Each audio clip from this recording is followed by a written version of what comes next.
Hi everyone, आज की इस वीडियो में हम पढ़ने वाला है मेंसुरेशन के फॉर्मूले। डिस्कस करते हैं एक एक करके। सबसे पहला हमारे यहाँ पर क्वाड्रिलेटर। क्वाड्रिलेटर के बारे में जानते हैं। क्वाड्रिलेटर क्या होता है? जिसकी चार साइड होती हैं वो होता है हमारा क्वाड्रिलेटर।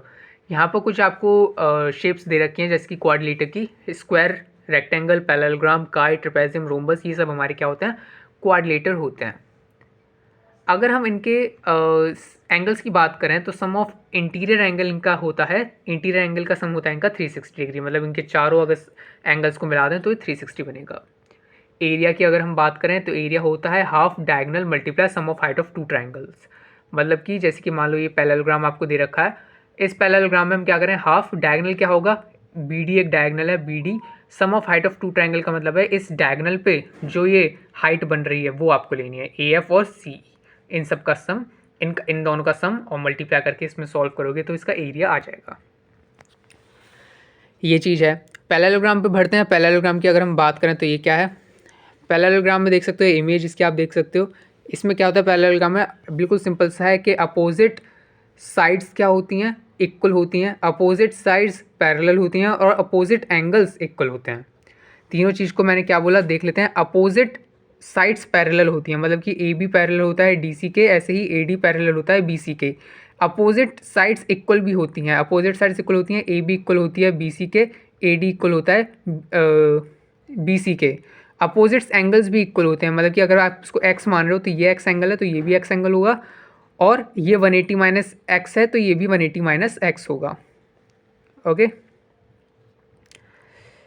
फोर्थ है हमारा diagonal A B, diagonal B D, diagonal B D और ए सी बाइसेक्ट करते हैं एक दूसरे को। बाइसेक्ट करने का मतलब क्या है? दो इक्वल पार्ट्स में डिवाइड हो रहे हैं, यानी कि हमारा जो O D equal to O B होगा और ओ ए इक्वल टू ओ सी होगा। बीच वाला ओ मान है तो O B equal to O D होगा और ओ ए इक्वल टू ओ सी होगा। ये चीज़ लिखी है। एरिया क्या होगा? एरिया तीनों ट्राइंगल्स का इक्वल होगा। ये जो ट्राइंगल्स बीच में बन रहे हैं, सॉरी चारों ट्राइंगल्स, जो चार ट्राइंगल्स बन रहे हैं तो चार ट्राइंगल का एरिया भी इक्वल होगा एक दूसरे के। और इसमें फॉर्मूला एक और है एरिया निकालने का। एरिया निकालने का फॉर्मूला यहाँ पर क्या है? एरिया निकालने का फॉर्मूला होता है बेस इनटू करस्पॉन्डिंग हाइट। ये होता है पैरेललोग्राम में एरिया निकालने का फॉर्मूला। हाइट का मतलब यहाँ पर क्या है? करस्पॉन्डिंग हाइट का मतलब है जैसे कि ये एक पैरेललोग्राम है, ये उसके ऊपर ये जो हाइट है, या फिर ये एफ यहाँ पर जो हाइट है, ये दो हाइट मैंने यहाँ पर कर रखी है। तो आप जो भी बेस ले रहे हो उसके करस्पॉन्डिंग हाइट लेनी है, उसके सामने वाली हाइट। अगर आप ए बी बेस मान रहे हो तो सी ई लेना हाइट, और अगर सी एफ हाइट मान रहे हो तो ए डी बेस लोगे आप, जो कि मैंने यहाँ पे लिख भी रखा है, A B into C E या A D into C F लोगे। या फिर अगर मान लो आपको ऐसे नहीं दे रखा, आपको थीटा की फॉर्म में अगर दे रखा है, तो मैंने आपको ट्रायंगल वाले फॉर्मूले में बताया था कि कैसे आप थीटा को वाले जो हैं ट्रायंगल्स, उनका आप एरिया निकाल सकते हो। तो उसी फॉर्मूले की मदद से मैंने यहाँ पर निकाला है। इसको मैंने थीटा माना, इसको भी मैंने एंगल को थीटा माना। तो अगर इस वाले ट्रायंगल की बात करूँ, इसका एरिया आएगा half A B sine theta, और नीचे वाले का भी ट्रायंगल का एरिया आएगा half A B sine theta. Okay, तो ये चीज़ है। तो वहीं से मैंने यहाँ पर क्या किया, दोनों अगर मैं ये लेकिन पैरेललोग्राम बन रहा है तो हम दोनों को क्या करेंगे, आधा और आधा एक होता है, तो वैसे ही ए बी साइन थीटा वहाँ से ये आया। ओके, ये चीज़ है। तो आप यही फॉर्मूले हैं यहाँ पर पैरेललोग्राम के, इनसे आप निकाल सकते हो। नेक्स्ट शेप हमारी क्या है, यही पैरेललोग्राम की है, उसके ऊपर जैसे क्वेश्चंस बनते हैं वो देखते हैं। जैसे एक पैरेललोग्राम दे रखा है, उसके अंदर भी एक पैरेललोग्राम है, ठीक है। तो यहाँ पर आपको क्या दे रखा है, डायगोनल्स खींच रखे हैं। अगर ये मैं इसको पॉइंट को पी मानूँ, और पी क्यू आर एस क्या है, मिड पॉइंट है। ए बी सी डी भी एक क्वाड्रिलेटर है, पूरा एक क्वाड्रिलेटर है। पी क्यू आर एस इसके मिड पॉइंट हैं, और पी क्यू आर एस भी एक क्वाड्रिलेटर है, ठीक है। तो ये अगर मुझे पी क्यू निकालनी है तो कैसे निकालूंगा? ए सी का आधा पी क्यू होता है, लिख रखा है ए सी का आधा पी क्यू होता है। अगर मुझे ये पी एस निकालना है तो ये पूरा जो है बी डी, जो बड़ा वाला डायगोनल है, ये मुझे ये निकालना है पी एस, तो बी डी का आधा पी एस होगा। ऐसे ही अगर मुझे एस आर निकालना है तो ए सी का आधा एस आर। ऐसे ही अगर मुझे क्यू आर क्यू निकालना है तो बी डी का आधा आर क्यू, ये होगा। ये चीज़ है। नेक्स्ट हमारा क्या हो सकता है? नेक्स्ट हमारे क्वेश्चन के बेसिस पे बनते हैं कि यहाँ पर भी आपको देखो दो क्वाड्रिलेटर दे रखे हैं, सेम बेस है, मगर एक ये वाला क्वाड्रिलेटर है, एक ये क्वाड्रिलेटर है, ठीक है। तो ये दो क्वाड्रिलेटर हमें दे रखे हैं, और लेकिन इनका बेस क्या है, इनका बेस क्या है, सेम है। इनका बेस सेम है, इस वजह से क्या करेंगे, एरिया जो होगा A B C D quadrilateral का, ए बी सी डी जो क्वाड्रिलेटर है उसका जो एरिया होगा वो इक्वल होगा ए बी क्यू पी वाले क्वाड्रिलेटर के, क्योंकि इनका बेस इक्वल है तो दोनों का एरिया क्या होगा, इक्वल होगा। वैसे ही सेकंड एग्जांपल में भी है, क्वाड्रिलेटर आपको दे रखा है जिसका बेस क्या है, ए बी है, उसी के सेम बेस पे ये ट्राइंगल बना है। तो area of triangle A B E जो है, इस वाले ट्राइंगल का एरिया जो होगा वो इक्वल होगा half of area A B C D के, और जहाँ पर पी क्यू पैरेलल है क्यू एस के। तो ये भी फॉर्मूला है जो आपको मेंसुरेशन करते टाइम क्वेश्चंस करते टाइम काम आएगा, सभी काम आने हैं। रोम्बस के बारे में हम देखते हैं। रोम्बस क्या होता है, देखो ये शेप्स आप इसकी देख सकते हो, इसकी सभी साइड्स यहाँ पर क्या है, इक्वल होती हैं, बीच में 90 डिग्री बनता है, और डायगोनल्स क्या करते हैं, बाइसेक्ट करते हैं, और डायगोनल्स इसके अनइक्वल होते हैं एक दूसरे से। यहाँ पे लिखा भी है कि साइड्स क्या हैं, चारों साइड्स जो हैं ये इक्वल रहती हैं इसकी, और डायगोनल बाइसेक्ट करते हैं एक दूसरे को 90 पे, बीच में आप देख सकते हो 90 का साइन बना रखा है। डायगोनल एंगल बाइसेक्टर होते हैं यहाँ पर, मतलब कि अगर आप किसी भी डायगोनल को, आप मान लो ये अगर हमारा 60 है पूरा, तो इसके ऊपर ये डायगोनल आएगा तो ये 30 के पार्ट में बट जाएंगे। ओके, तो डायगोनल क्या करते हैं, बाइसेक्ट करते हैं। Diagonals are not equal, diagonals equal नहीं होते हैं, मतलब कि ये D1 डायगोनल है तो ये D2 डायगोनल है, मतलब दोनों इक्वल नहीं होते हैं, डायगोनल एक दूसरे के इक्वल नहीं होते हैं। A B parallel C D है, ए बी जो है पैरेलल है सी डी के, वैसे ही ए डी पैरेलल होता है बी सी के।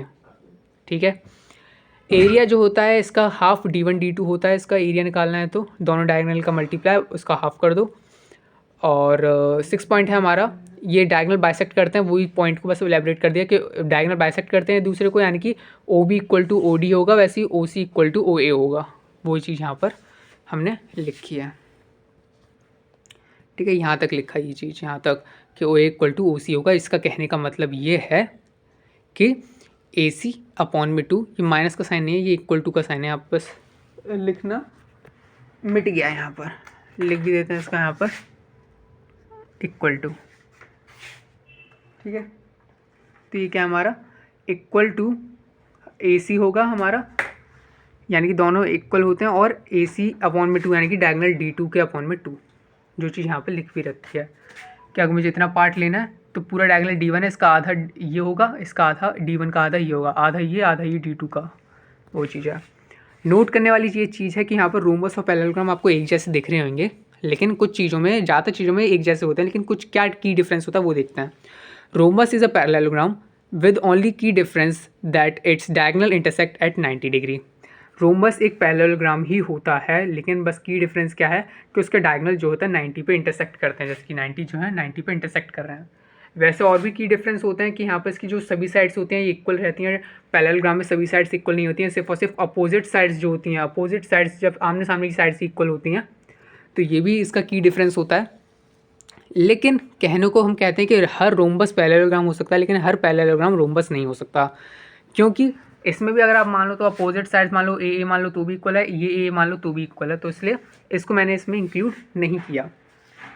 तो की डिफरेंस अगर हम बात करें, ऊपर बात करें बिल्कुल डिटेल में कि इससे डिफरेंस क्या होता है, तो डायगोनल का ही डिफरेंस होता है कि डायगोनल एक दूसरे को 90 पे इंटरसेक्ट करते हैं, बस ये पैरेललोग्राम और रोम्बस में डिफरेंस है। और इसके जो फॉर्मूले हैं वो ज़्यादातर सिमिलर हैं, पैरेललोग्राम के फॉर्मूले भी आप यूज़ कर सकते हो, कैसे यूज़ करोगे वो मैं यहाँ पर बताऊँगा आपको। Relation between diagonal and it's side, rhombus के बारे में बात करेंगे कि कैसे उसके रिलेशन होता है डायगोनल और उसके साइड के बीच में। मतलब कि अगर आपको डायगोनल दे रखा है तो आप रोम्बस की साइड निकाल सकते हो, कैसे निकाल सकते हो, with the help of Pythagoras theorem. 90 degree बनना है, आपको समझ जाना चाहिए कि पाइथागोरस थ्योरम लग सकती है यहाँ पर 60 था यहाँ पर एंगल, डायगोनल आया तो यहाँ पर 30 के में दोनों एंगल्स डिवाइड हो गए। हमें पता है ये वाली साइड क्या होगी, पूरे डायगोनल D2 का आधा ये वाली साइड निकल जाएगी, OA मान लो उसको, सेंटर को O मान लो OA, और वैसे ही OB क्या होगी हमारी हाफ D1/2। तो यहाँ से अगर आप पाइथागोरस थ्योरम जब आप लगाओगे, पाइथागोरस थ्योरम लगाओगे D1/2, यानी कि इसके सामने वाली क्या होगी, हाइपोटेनियस होगी, AB हमारी हाइपोटेनियस है। ठीक है, तो हाइपोटेनियस का स्क्वायर इक्वल टू इसको मान लो बेस का स्क्वायर। ठीक है, ये हमारा ये मान लो बेस, तो D2/2 का बेस का स्क्वायर, और वैसे ही परपेंडिकुलर का स्क्वायर, ये मान लो परपेंडिकुलर का स्क्वायर। इसको जब हम सॉल्व करेंगे तो आंसर आएगा D1 का स्क्वायर प्लस D2 का square equal to 4A square. तो इस फॉर्मूले को आपको याद रखना है कि कैसे ये फॉर्मूला आया, डेरिवेशन बस आप देख लो कैसे आया फॉर्मूला, आप ये तो आप बना भी सकते हो। तो आप डायगोनल की हमसे क्या देखा, अगर मान लो हमें साइड निकालनी है तो डायगोनल अगर दोनों हमें दे रखे हैं तो हम साइड निकाल सकते हैं, वो चीज़ है। पैरामीटर की अगर हम बात करें, पैरामीटर का फॉर्मूला होता है 4a। 4a का मतलब है साइड, यानी कि 4 इंटू साइड, क्योंकि सभी साइड्स क्या होती हैं, इक्वल रहती हैं। यहाँ पर हम जैसे कि डिस्कस करा कि रोम्बस एक पैरेललोग्राम जैसा ही होता है, बिल्कुल सिमिलर, कुछ की डिफरेंस ही होते हैं बस डायगोनल का। लेकिन यहाँ पर जो ये फॉर्मूला है, हमारे क्या होती हैं, साइड्स पैरेललोग्राम में अलग होती हैं, अपोज पैरेलल साइड्स इक्वल होती हैं सिर्फ और सिर्फ पैरेललोग्राम में। तो हम ये जो फॉर्मूला आया है हमारा 4a, 4 इंटू साइड जो है, तो हम इसको भी पुट कर देते हैं। जैसे कि यहाँ पर क्या लिख सकते हैं, 2 ब्रैकेट में a² + b² पैरेललोग्राम के लिए। आप ये वाला फॉर्मूला अगर पैरेललोग्राम के साथ यूज़ करोगे तो आप उसके अभी क्या निकाल सकते हो, साइड्स का निकाल सकते हो, या जो भी निकालना हो आप इस फॉर्मूला पुट करके जो भी आप कंपेटेबल लगे वो फाइंड कर सकते हो। तो ये भी ये पैरेललोग्राम का फॉर्मूला नोट करके जो लिखा है मैंने, ठीक है, कुछ नहीं करा, बस ये जो रोम्बस का फॉर्मूला है उसको मैंने पैरेललोग्राम के फॉर्मूले में कैसे कन्वर्ट करा वो देख सकते हो। यहाँ पर बस सब साइड्स इक्वल होती हैं इसलिए ये लिखा है, यहाँ पर दो अपोजिट साइड्स इक्वल होती हैं तो ये लिख दिया है। रोम्बस की अगर हम फिर से बात करें, रोम्बस में क्या होगा, वही फॉर्मूले होंगे, यहाँ पर सब साइड्स इक्वल हैं, ठीक है। ट्राइंगल दो ट्राइंगल बन रहे हैं तो थीटा दे रखा है, तो हम कैसे लगेंगे, हाफ a² sin थीटा, ऐसे ही हाफ a² sin थीटा। जैसे कि हमने यहाँ पर जो पैरेललोग्राम था उसमें क्या था, हाफ AB sin थीटा था, क्योंकि इसमें दो साइड्स अलग अलग थी, A थी एक B थी, लेकिन इसमें सब साइड्स इक्वल होती हैं इसलिए a² sin थीटा हो गया।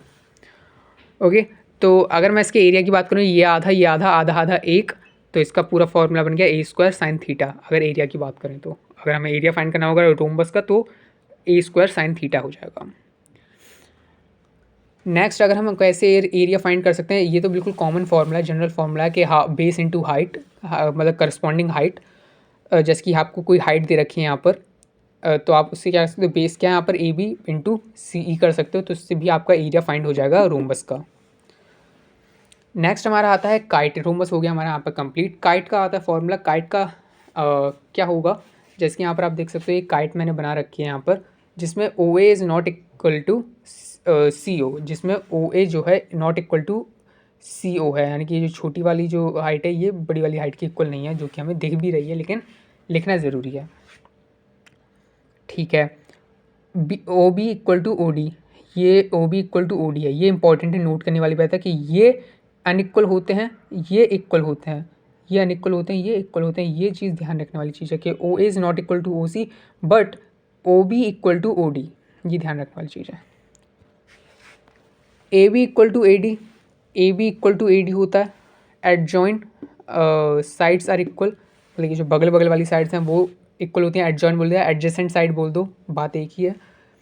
BC equal to CD, BC equal to CD होता है, बिल्कुल मैंने मार्क भी कर रखा है, ये दोनों एक दूसरे के यहाँ पर इक्वल हैं, दोनों साइड एक दूसरे के इक्वल हैं, ठीक है। AC and BD are diagonal intersect each other at 90 पे इंटरसेक्ट कर रही हैं, यहाँ पर देख सकते हो 90 पे इंटरसेक्ट कर रही हैं। Big diagonal bisect small diagonal, ये बिग डायगोनल जो है बाइसेक्ट कर रहा है स्मॉल डायगोनल को, तभी यहाँ पर मैंने BO इक्वल टू OD लिखा है, BO इक्वल टू OD तभी लिखा है मैंने यहाँ पर, इसी की वजह से ये, क्योंकि बिग डायगोनल जो है ये स्मॉल डायगोनल को बाइसेक्ट कर रहा है, इसलिए स्मॉल डायगोनल दो इक्वल पार्ट में डिवाइड हो रहा है, इसलिए BO इक्वल टू OD है। बड़ा डायगोनल बाइसेक्ट नहीं हो रहा है, इसलिए हमने इसको नॉट इक्वल टू लिखा है। एरिया अगर आपको निकालना हो काइट का तो हाफ AC इंटू BD, यानी कि दोनों डायगोनल का मल्टीप्लाई और उसका हाफ, वही चीज़ है। लास्ट हमारा जो बचता है वो बचता है हमारा ट्रिपेजियम। ट्रिपेजियम का क्या फॉर्मूला है, यहाँ पर देख सकते हो, इसकी शेप आप देख सकते हो। ट्रिपेजियम का फॉर्मूला होता है half sum of parallel lines multiply distance between parallel lines, मतलब कि half sum of parallel lines का मतलब है पैरेलल लाइंस क्या होते हैं, ये दो पैरेलल लाइन होंगी, ये दोनों तो आगे जाके इंटरसेक्ट हो जाएंगी, इसलिए पैरेलल लाइंस क्या है, AB प्लस CD, वैसे लिखा है AB plus CD multiply distance between parallel lines, distance between parallel lines का मतलब है ये हाइट CE, तो वो फॉर्मूला यहाँ पर लिख दिया। ये चीज़ है, ये वाला तो रोम्बस का पार्ट है, ये वाला अभी नहीं, ये वाला हमने डिस्कस कर लिया। ये वाला देखते हैं, ये वाला क्या है, ये भी एक रोम्बस है, इसमें क्या है DE अपॉन में AE, DE अपॉन में AE इक्वल होगा CF अपॉन में BF के, ठीक है, तो ये इक्वल होंगे। इसके बेसिस पे भी आप बहुत सारे न्यूमेरिकल सॉल्व करोगे, तो इसको भी ध्यान में रखना। और जिसमें अगर आपको CF की वैल्यू निकालनी है, CF साइड निकालनी है, तो CF equal to half AB plus CD होगा, पैरेलल साइड्स का सम का हाफ इक्वल टू CF होगा ये। और E और F क्या है, यहाँ पर मिड पॉइंट हैं AD और CB के, E और F क्या मिड पॉइंट हैं इसके, ये दो फॉर्मूले याद रखना। ये क्या है हमारा आइसोसेलेस ट्रेपेजियम। अगर आपको यहाँ पर दिया हो, आइसोसेलेस ट्रेपेजियम का मतलब होता है कि ये दो जो साइड्स हैं यानी कि AD और इक्वल टू क्या होगा, BC को होगा, क्योंकि आइसोसेलेस ट्रायंगल की बात करें तो भी उसमें दो साइड्स इक्वल होती हैं, तो आइसोसेलेस ट्रेपेजियम की बात करें तो उसमें भी दो साइड्स इक्वल होंगी।